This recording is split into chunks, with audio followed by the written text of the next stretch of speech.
All right.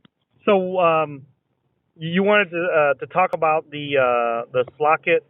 What did you research about it? Well, while I was researching Slock.it, and I was also researching, I guess there's a couple other items, but I can't remember the names right now. Uh, One of the reasons that the Ethereum builders split up um, was was not like personal reasons or anything like that. They simply had personalized projects to manage. They separated a bunch of guys, and so you see companies like Slock.it and other Ethereum blockchain-based companies, IPOs, things like that, that are starting their crowdfunding as well. Um, they did that for two reasons. One, there were questions about where the money was going from the initial Ethereum crowdfunding, and some people say that some of the money was wasted and it wasn't put to perfect use and things like that. Maybe it was put to personal use. Well, what they did is rather than having the money run out, the funding run out for Ethereum, they immediately started a couple other items that were based on the Ethereum technology.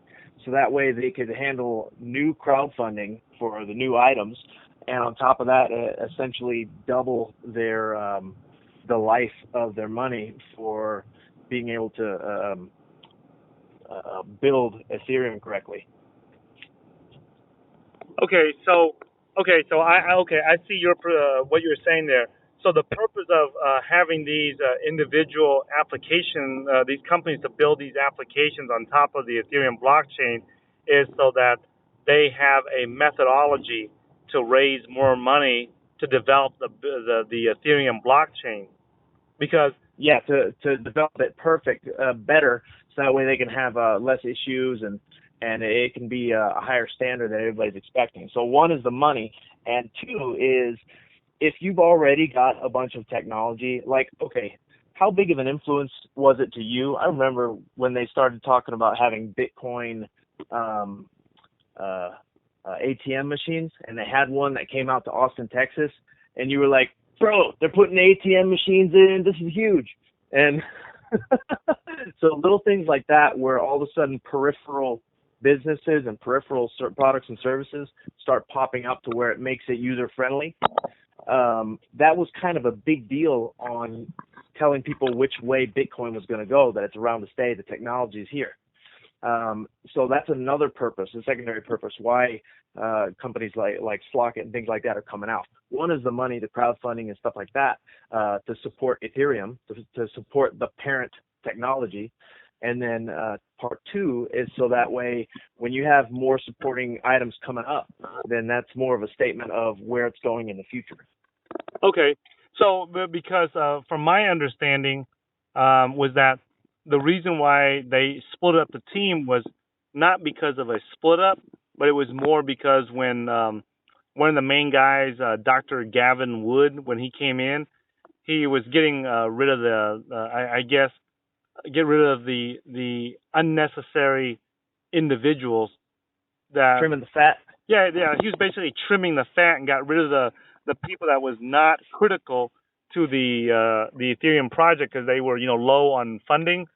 Um, Yeah.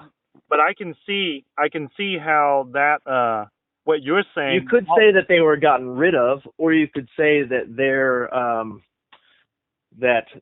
certain people on top of that were reallocated to different projects, so that way they could all focus to one end. Yeah, but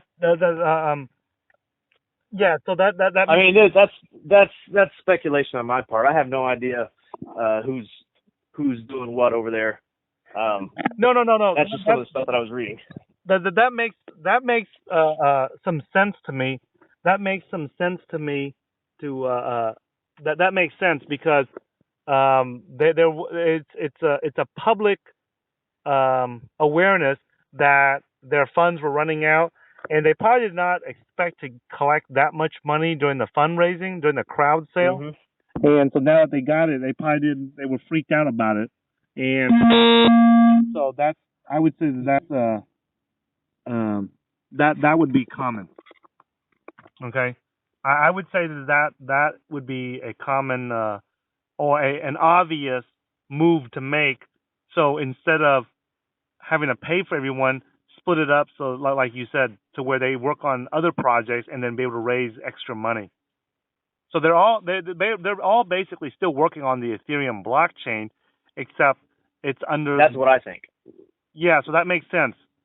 That makes sense. That makes sense to me. They're raising more money under the guise of a different application, which is basically from a Expanding it's expanding the technology, and it's also on a different level. Like there's multiple phases of this project, right? One would be the parent technology, the underlying crypto technology, and then on top of that would be all of the things that can be built on it, which is one of the things that Slock.it and Augur and I guess stuff like that is coming to fruition now, where it's like, hey, these are the technologies, these are the things we can do using the blockchain, the Ethereum blockchain technology. So they're starting to build on that, so that way it brings to light stuff in the public eye of what the technology is good for.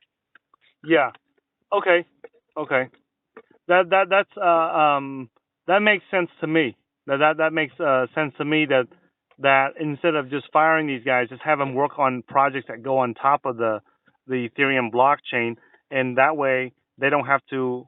Yeah, and on top of that, get their own crowdfunding.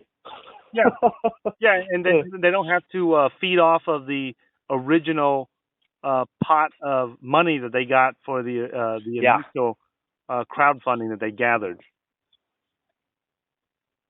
Yeah. Well, Eric, do you actually like this idea Say again? of Slock.it? Do you actually like it? Yeah, I like it. I don't know, man. You know how I am though about some of this stuff. Some of the stuff I'm the old. I like manual stuff that I can see how it works. If I've got a piece of electronics and it stops working, then I'm like a caveman, like bumping it, and then, I'll start Googling and figuring out how to fix it and find out what's wrong with it. But realistically, I like stuff that I can look at, and if it's busted, I can fix it. So if I've got something where my phone is controlling everything, I don't know about you, but I've messed up a lot of phones. I've messed up a lot of phones. I've lost a lot of phones, and when I get into having passwords so long that a human brain can't even remember it,